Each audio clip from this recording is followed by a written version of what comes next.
Assalamualaikum warahmatullahi wabarakatuh. Selamat siang. Perkenalkan saya Dr. Dini dengan teman saya. Dan saya Dr. Della. Perkenalkan kami adalah Dr. Gi Intersip yang ada di RSUD Samrabu Bangkalan.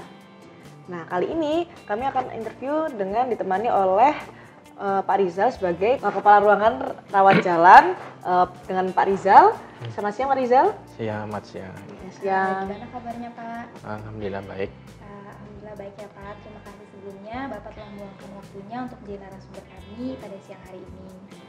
Nah, episode kali ini yaitu kita akan membahas tentang seputar kontrol infeksi nosokomial di RSUD Samrabu. Nah, dengan Pak Rizal sendiri nih, bisa dijelaskan mengenai apa yang dimaksud dengan infeksi nosokomial? Infeksi nosokomial itu adalah infeksi yang terjadi di pelayanan kesehatan, dalam hal ini di rumah sakit. Ini bisa terjadi pada pasien, petugas, baik perawat, dokter, bidan, maupun pengunjung rumah sakit. Oh gitu. Saya ingin bertanya ya Pak, kalau untuk hal-hal yang menjadi faktor risiko seseorang itu terpapar infeksi nosokomial di rumah sakit itu kiranya apa aja ya Pak? Faktor resiko terpapar infeksi nosokomial itu ada beberapa bagian. Yang pertama itu dari usia. Usia itu lansia dan anak. Kalau di rawat jalan, dalam hal ini saya sebagai kepala ruang rawat jalan, kalau di lansia itu ada poli khusus namanya poli geriatri. Di situ ada juga ruang tunggu khususnya, sama poli anak ada ruang tunggu khususnya juga. Terus yang kedua daya tahan tubuh. Jadi pada pasien-pasien HIV itu dia kan mudah terkena penyakit. Jadi ada poli khusus juga, poli VCT. Dia itu agak polinya agak terpisah dengan poli-poli lainnya. Yang ketiga penggunaan alat medis sama kontak dengan pasien yang menular. Oke. Nah, kalau kontak dengan penyakit menular tersebut itu seperti apa, Pak? Kontaknya itu? Kalau misalnya pada pasien TB itu kan menular. Jadi ada pemilihan juga poli TB. Jadi sama seperti VCT juga terpisah juga. Jadi poli TB terpisah dengan poli-poli lainnya. Oh, gitu. Jadi nggak ada kontak dengan pasien non TB. Jadi dipisahkan ya, biar tidak tertular dari pasien-pasien yang sehat dengan banyaknya sudah ada penyakit itu sendiri ya Pak. Kemudian bagaimana tanda-tandanya seseorang sudah terkena dengan infeksi nosokomial?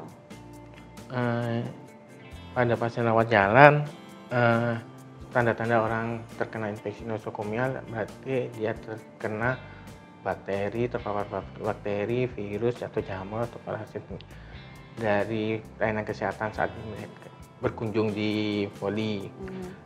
Tanda-tandanya bisa jadi misalnya batuk, sesek, terus ada diare, mual muntah, kayak gitu.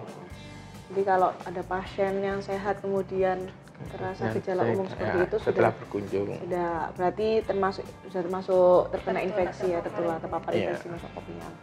Saya bertanya Pak, bagaimana sih Pak cara untuk menghindari infeksi nosokomial tersebut? Apakah ada cara atau pedomannya untuk pengendalian dari infeksi nosokomial itu sendiri?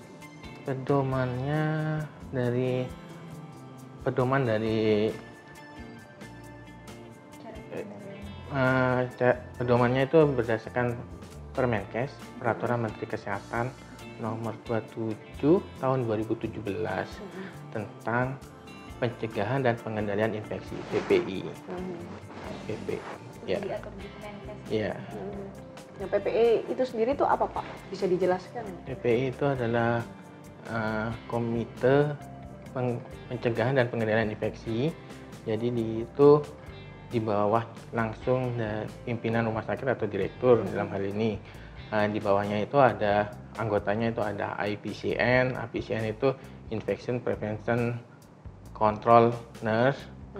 Kalau yang dokter IPCD, Infection Prevention Control Doctor. di bawahnya unit-unitnya di tiap ruangan itu ada namanya IPCLN, Infection Prevention Link Nurse. Jadi nanti yang melaporkan semua di tiap unit, tiap ruangan, misalnya di poli, di rawat inap itu ada IPCLN-nya. Gitu.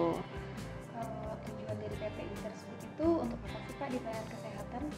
Tujuan utamanya adalah mencegah, mengendalikan infeksi nosokomial itu Mencegah dan mengendalikan tidak terjadi. Ya, kata terjadi ya Pak ya. Jadi banyak beberapa hal ya yang untuk bisa mencegah infeksi nosokomial ini. Nah, kemudian dari pihak RSUD Syam Rabu sendiri ini, bagaimana langkah-langkah pencegahan dan pengendalian penyebaran infeksi nosokomial tersebut? Langkah-langkahnya yang pertama cuci tangan. Jadi kepatuhan cuci tangan dalam ini pemberi pelayanan kesehatan itu juga disediakan hand sanitizer atau wastafel langsung. Terus yang di pengunjung juga ada hand sanitizer di dinding-dinding. Terus yang kedua untuk petugas itu penggunaan alat pelindung diri. Jadi kayak handscoon, masker, kayak itu. Terus yang ketiga sterilisasi alat kesehatan. Jadi kan alat-alat yang invasif yang akan digunakan atau alat-alat yang steril nanti kalau di rumah sakit ada namanya CSSD. Terus yang keempat itu desinfeksi ruangan habis pemakaian. Seperti itu. Pembersihan.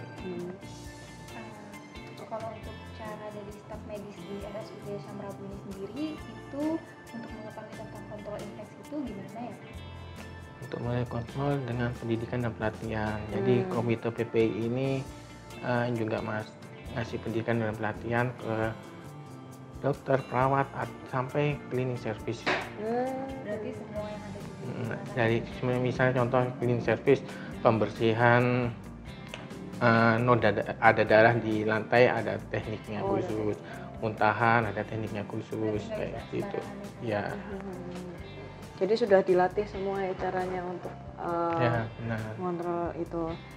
Kemudian mungkin ada teknologi dan fasilitas yang memadai dari RSUD untuk mengontrol infeksi tersebut.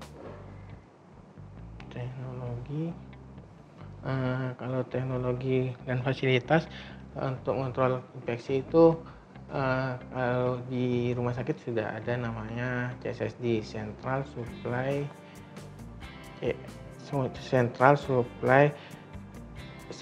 Sterile Supply Department, CSSD. Yaitu adalah instalasi khusus yang membersihkan, mensteril, menyimpan dan mendistribusikan alat-alat steril ke semua unit. Jadi tidak ada sterilisasi di ruangan masing-masing.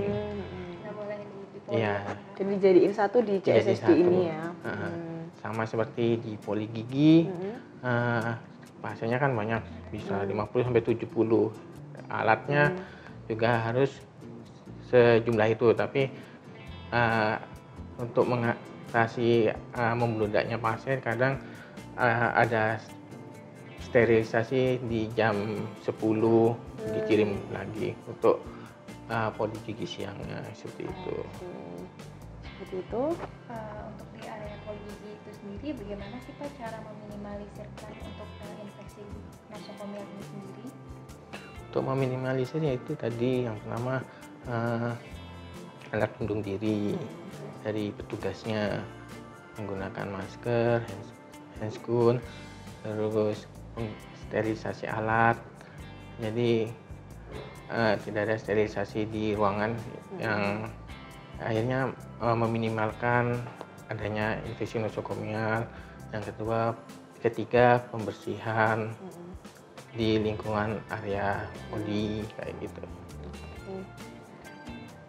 Oke, kemudian apakah ada tindakan khusus Pak pada alat-alat kesehatan untuk pasien yang sudah terkontaminasi agar tidak terjadi penularan infeksi? Ya, agar ini tidak tertular dari satu pasien ke satu pasien yang lainnya kayak gitu. tindakan khusus ya, kalau untuk alat medis ya dibutuhkan sterilisasi itu di CSSD itu. Oh gitu. Jadi kalau misalnya sudah ada artinya alat yang kena dari biasanya ada hepatitis, pemilahan untuk pada pasien yang kayak hepatitis kayak gitu. Oh sudah dipilah tersendiri ya, jadi tidak disatukan dengan pasien-pasien yang sehat gitu ya. Oke. Begitu Pak, pertanyaan-pertanyaan dari kami. Sekian dari saya, Dr. Dini, kemudian teman saya. Sebelumnya terima kasih banyak ya Pak, Bapak sudah meluangkan waktunya untuk memberikan informasi yang sangat luas untuk kami. Kiranya mohon maaf apabila terdapat salah kata yang kurang berkenan. Semoga dari interview ini ada yang bisa bermanfaat. Terima kasih sebelumnya. Assalamualaikum warahmatullahi wabarakatuh. Waalaikumsalam warahmatullahi wabarakatuh.